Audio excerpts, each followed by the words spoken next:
Go.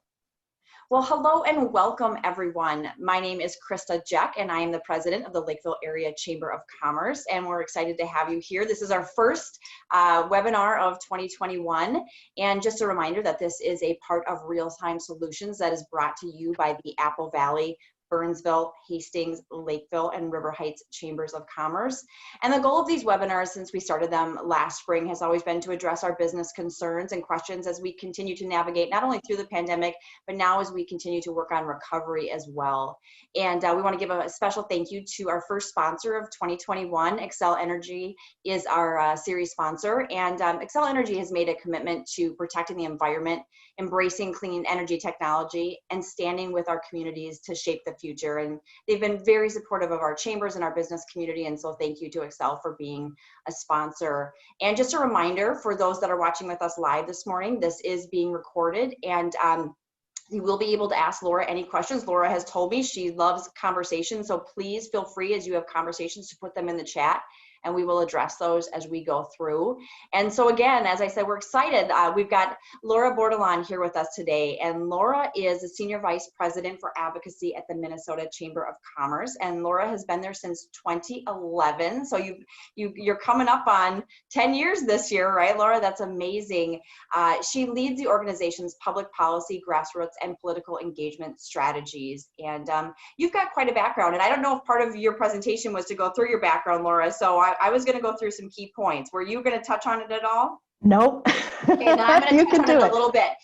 She directed the Minnesota Chamber's Education, Telecommunications, and Energy Policy from 2000 to 2004. She was a policy director for Governor Tim Pawlenty from 04 to 05, and then was named the Director of Legislative and Cabinet Affairs in 06. And she was recently Director of Corporate State Government Affairs for Medtronic. So you've been seen several sides of it. She's got a bachelor from the U of M, and she's a board member for the Minnesota Government Relations Council, and right here at our Dakota County, Minnesota Zoo, correct? So we've got that connection. And so Laura is here today, and she is going to talk to us about the Minnesota Chamber's session priorities, what they're going to be working on behalf of businesses here this session. So Laura, I am excited. I've talked long enough. I think it's time to turn it over to you. Thank you for being here. Thank you, Krista. Great. Good morning, everybody. And I'm grateful for the invitation to join all of you. I'm going to try to, oops, it looks like, Krista, I can't do my screen share. I have a couple of slides. we're not going to do a march through a PowerPoint this morning, but it's a helpful way of sharing some of the thoughts on our session priorities and kind of what's going to be happening at the Capitol. So let me see if I can get this set up so everyone can see it appropriately. Looks good? Looks good. Okay, great.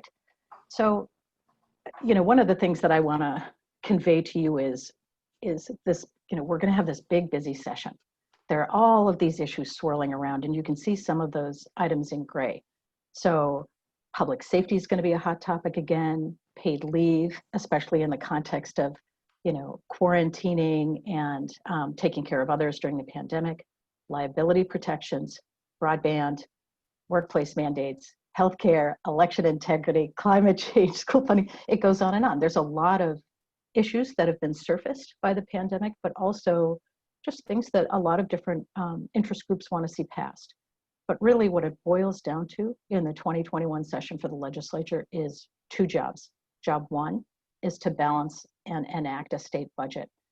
They have a hard deadline of June 30th to get this done. And as you probably remember from previous years, if the state doesn't have a balanced budget by that deadline, state programs shut down. So it's a hard stop. They have to get this done. And the other thing is to manage continued impacts from COVID-19. These things keep rolling forward. So for example, who's going to get vaccinated and when? That is a state decision. How are employers going to engage in vaccinating employees if they choose to do so? What's going on with our public health needs? Do we need to provide more support for the hospitals if there's another surge? So to me, these are the two big issues for the legislature to wrestle with and deal with this session. As I mentioned, this is a state budget year, and we've had an interesting forecast. Unusually last May, the state did a budget update and it was all over the place. It was a pretty unpredictable time. We really didn't know exactly what the pandemic was going to do to the economy. And obviously, as all of you know, since then, we've had several pauses and shutdowns to business activity. And then there's a kind of a public sector or public services response that's going on at the same time. And all of these things have been reconsidered in the most recent November budget forecast. And there's kind of a good news piece and a bad news piece. The good news piece is that there's a surplus for the current budget year. Why is that? Part of the reason is the COVID impact has been less than anticipated. Good news. There's been a $1 billion decline in spending. There's been a $1.9 billion increase in revenues, which I think was a bit of a surprise for the state budget forecasters. People are spending money. They're spending their stimulus checks on everything from fire pits, patio furniture, new washers and dryers, home office stuff. So people are still consuming and spending. But a very worrisome note on this forecast is half of the jobs that were lost at the beginning of the pandemic have been gained, but we have a large number of people who have exited the workforce. So that's a particular thing we're keeping our eye on and we're concerned about. Here's the bad news piece. So the budget forecast for the next 2 years of the cycles, they project over a 2-year horizon, is out of whack. There's a deficit. Why? Spending growth is outpacing revenue growth. Our spending growth was up 7.3%. Our revenue growth was only up 6.4%, thus the deficit. So where was that spending accelerating? It was in the health and human services sector. So that's all the social service programs, public health, support for food, for housing, all of those kind of safety net programs. And then 20% from the E12 budget, which is early education all the way to high school. The other important note is that inflation is not included in this forecast. So if you included the 1.3 billion in inflation, that deficit would be even larger. So we have a big deficit the legislature is going to need to deal with. Unlike Congress, they have to settle this out. So they have to either raise taxes, cut spending. There's some other ways of solving the budget deficit. Some of that's going to depend on if the federal government sends more money to the states. And it also might depend on if the legislature wants to look into some of timing payments. This is a tool that's been used in the past. They can also tap into the budget reserves. So while that number seems a little daunting, they do have some tools and some ways of resolving that deficit. Can we jump back really quick, Laura? We got a question that came in on I think it's slide even before this when you talked about the $1 billion less in spending. A question asked why, what accounts for that decrease? Was it agency staff? What was the decrease in spending? It's a combination of things. So there are less kids enrolled in the school system. Some people held their kindergartners back, or some people decided to homeschool. Some of the HHS programs were tapped a little less. It's just kind of a general decline in spending. I don't think it was from agency cuts. I don't know that agency cuts have been made at all. I just think overall spending has decreased because of the impact of the pandemic. Okay, great, thank you. Okay, so I want to talk a little bit about the politics of all of this because it matters. Who's in charge, who's sitting in the leadership, all of this matters on the results of this session. One of the big items is the governor's reelection. I know we just finished an election cycle and it still feels like we're in it. But this is a big moment for Governor Walz. He's had a couple of incredible challenges during his first couple of years. He will be judged on his leadership during the pandemic. A lot of people are not happy about all the executive orders and the shutdowns. The civil unrest that we all experienced last summer, that is something that is, as leader of the state, he's going to be asked to reckon with or describe. And then also, how we've managed the pandemic. The dynamic, excuse me, with the legislature is the House is controlled by Democrats, and they tend to align with the governor and help advance his agenda. The Senate, which is controlled by Republicans, tends to have the opposing view or the loyal opposition. We were over the last couple of years, and we are still the only state legislature in the entire country that's split. It's just a remarkable thing, and we think it's a good thing. We think it forces compromise and working together, and we've had some really good results from this kind of split political sharing of the legislature. The other thing that was interesting from the previous election is their slimmer legislative majorities. So The House Democrat majority is smaller. The Senate Republican majority is different and smaller. And I'll get to that in the next bullet point, which is there are factions now within the caucuses. I don't know if any of you saw the news a couple of months ago, but two longtime Iron Range Democrats, Senator Tom Bach, well known around the Capitol, and Senator David Tomassoni, both from the Iron Range, left the Democrat Party and became independents. There are also a group of Republicans in the Minnesota House Republican delegation that call themselves the New Republicans, and they caucus separately from the rest of the Republicans. And there's also two new senators who are supported by the Democrat Socialist Party. One is from Duluth and the other is from Minneapolis. So that's a whole nother dynamic going on within the legislature. Very interesting political change with the legislature this year. And then the other thing, just to ratchet up the politics even more, is this is a redistricting time. Every 10 years, as you probably know, we do a census. And based on the census count, new political lines are drawn, not just for the legislature, but also for congressional members. This is a big deal. You know, some people end up nested together. That's a really tough situation. If their neighbors and their districts become overlapped, then it's like musical chairs. Somebody misses a seat. So this is, you know, I know we talk about politics all the time, but it really does impact discussions and negotiations at the Capitol. And we as a state, I believe, did fairly well in the census, did we not, in terms of response rate in that? We are overachievers. Yeah, it's just like voting. You know, people are really good about providing information. There's been a lot of speculation, Krista, about if we're going to lose a congressional seat. It's a lot of talk this year. Our population, it's not so much that our population has been declining so fast. It's that southern Sunbelt states, their population is increasing so fast. So Florida, Texas, Georgia, those states will probably pick up a congressional seat. California and New York, they're talking about losing congressional seats for the first time. It's going to be an absolutely fascinating change, really, in not only congressional power, but for our state. I don't think it's a good thing to lose a congressional seat. So we'll see how it plays out. I'm hoping we don't, but there's a lot of speculation we will. So Minnesotans, okay, stop moving south. Is that the message there? Right. Stay here. We need you. We need you for workforce reasons. Right. We need you in our economy.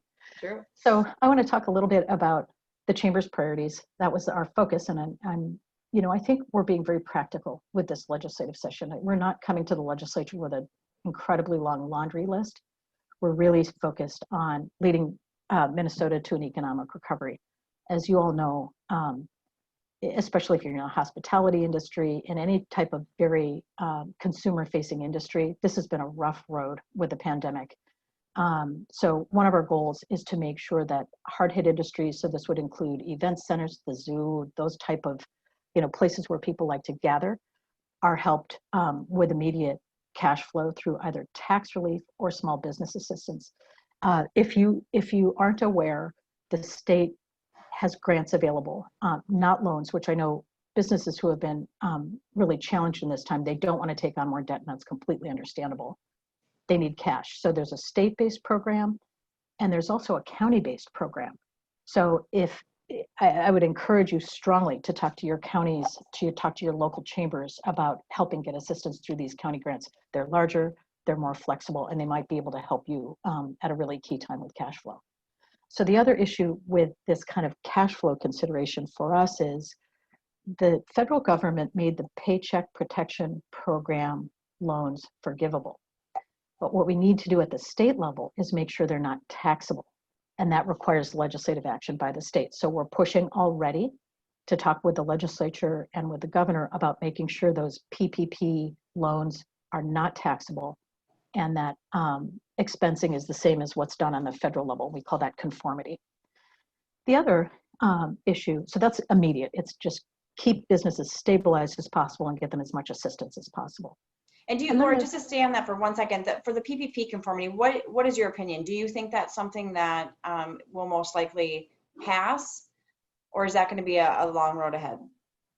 Our experience with any tax bill in the legislature is you've got to work really hard to get it. It is not a given. it might seem completely practical to business owners. Taxes is really tough at the legislature. I think legislators have a tough time with giving tax breaks to businesses, even in these circumstances. So we will need your help in making sure we're talking to the legislature and governor about getting that done. Otherwise, these forgivable loans will be taxable in Minnesota, which is just not helpful, Right. not helpful at all. I think we've all learned the value and importance of good broadband connectivity. We want to make sure to maintain and enhance that, since so many people are learning and working and getting healthcare delivery through internet now. So that's something we've got our eye on.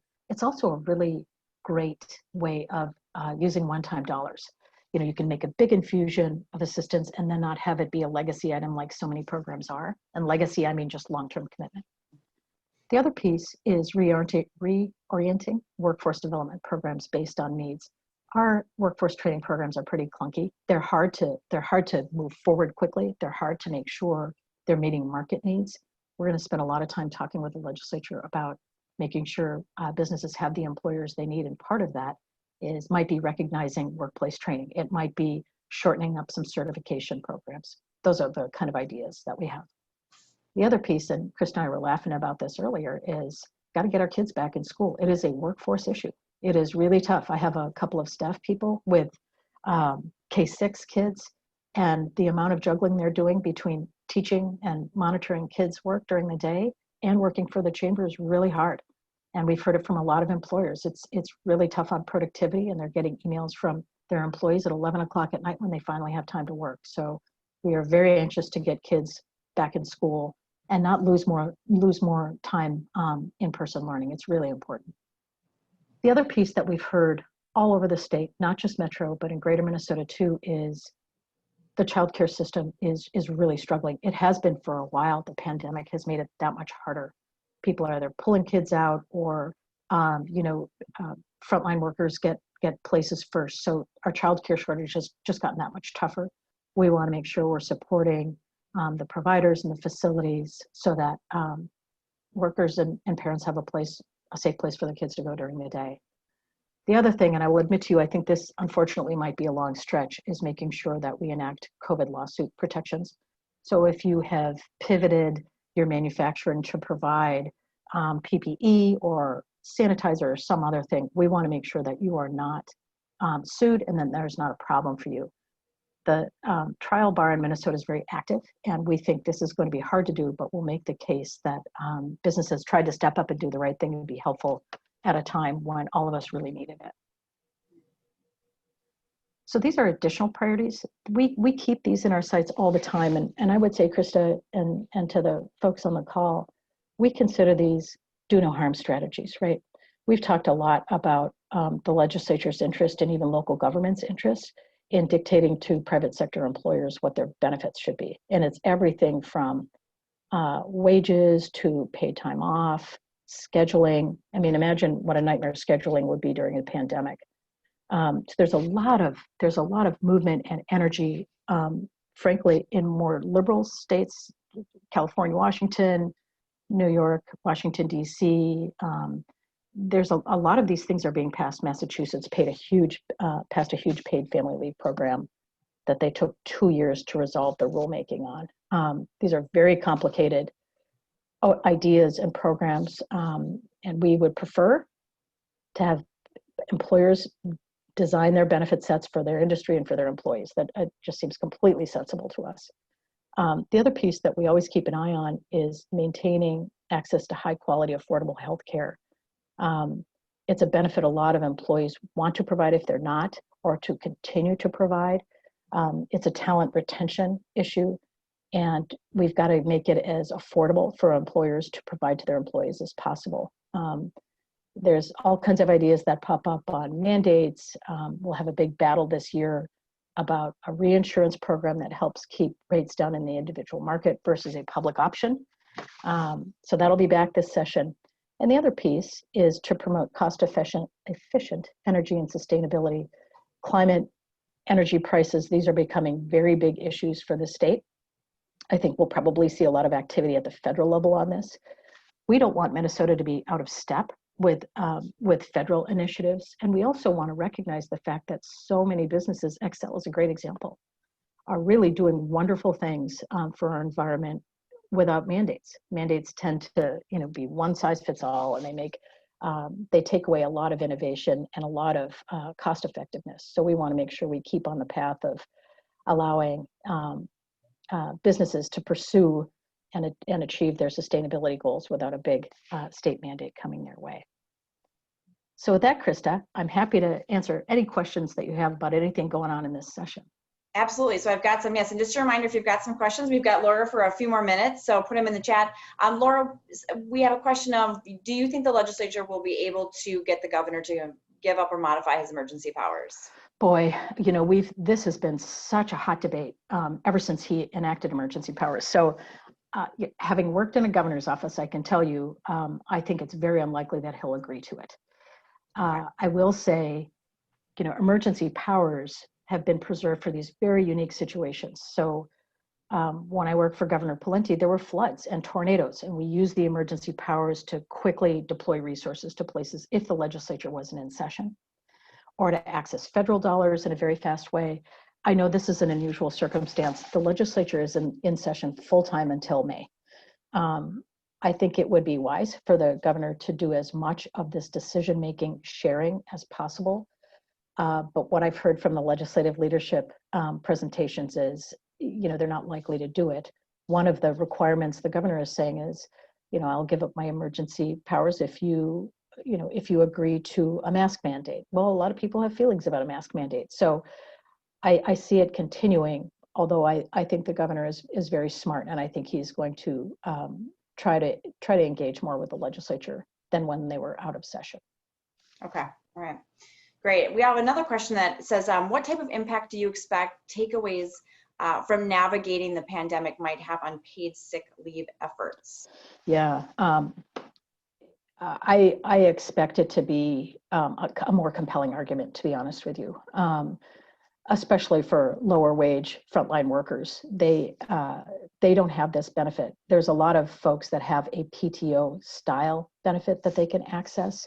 And if you think about some of the quarantine requirements, so if you're supposed to quarantine for 7 to 10 days, and I'm sorry, I can't remember what the threshold is now because they've changed it recently. Yeah, right. But if you're supposed to stay away from work for 10 days, you need to be able to just not have your income stop.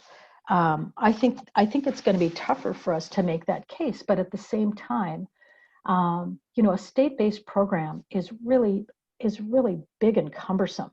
The program that they advocated for the past 2 years was so expensive. It was a payroll tax only on employers, not on employees.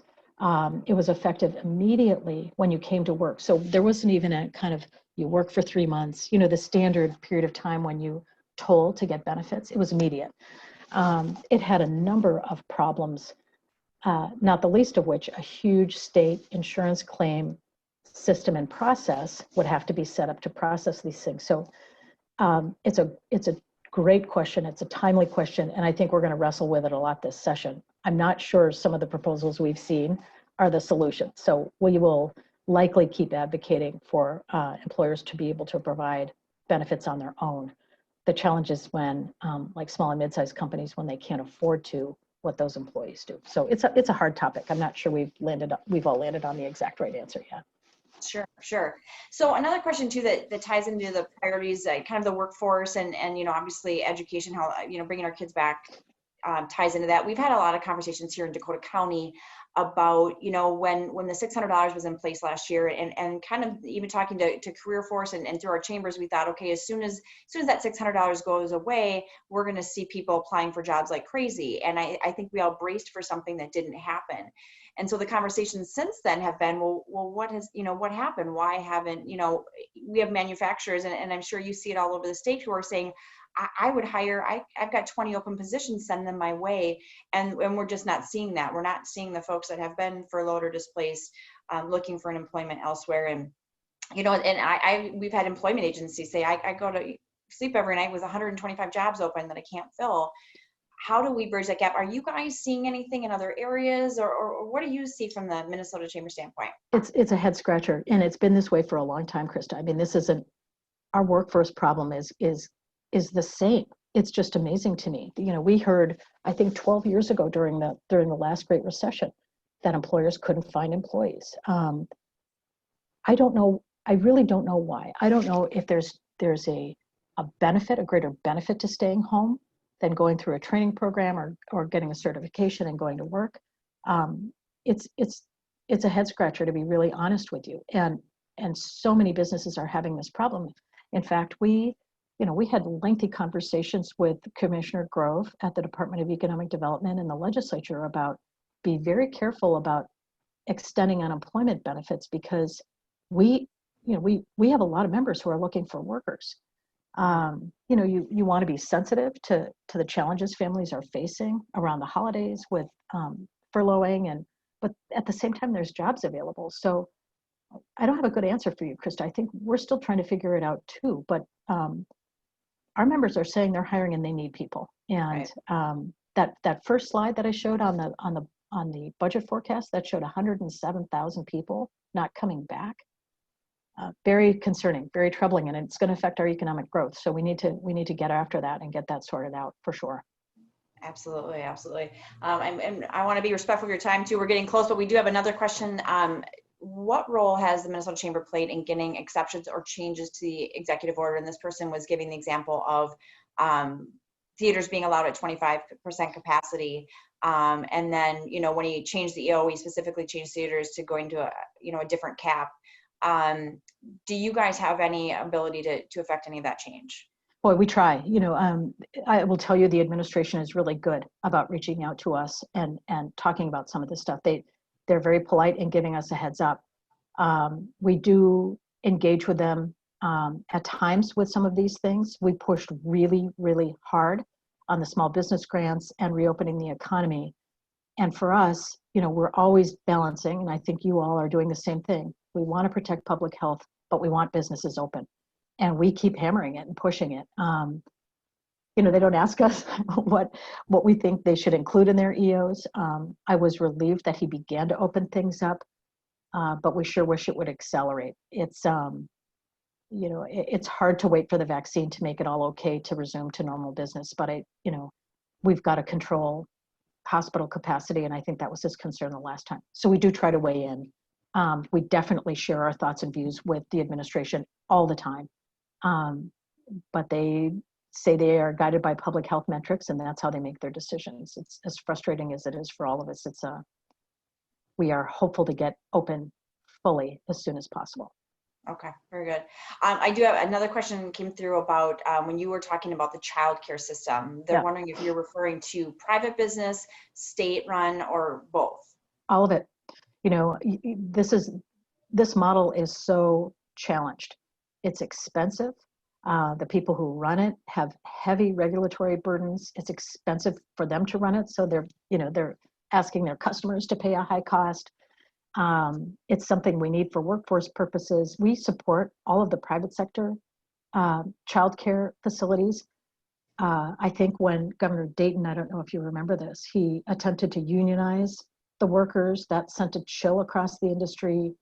And then you allowed, I think, 4-year-olds to opt into either kindergarten or early learning programs. I mean, these are really, really tough for a market-based model. So we're really concerned about making sure there's enough capacity across all the system. We would love to explore ideas like providing an incentive for employers to share space or contract with childcare facilities. Some can. I know in Greater Minnesota, there have been a couple who have used an old church or a unused part of a YMCA. So we want to look at these models and make sure there's more slots available for everybody. It's a big problem. Of course, we prefer private sector approach, but we're at the point where we need spots for kids. That's great. Well, Laura, we are coming up on time. We may have even got a little bit over on time.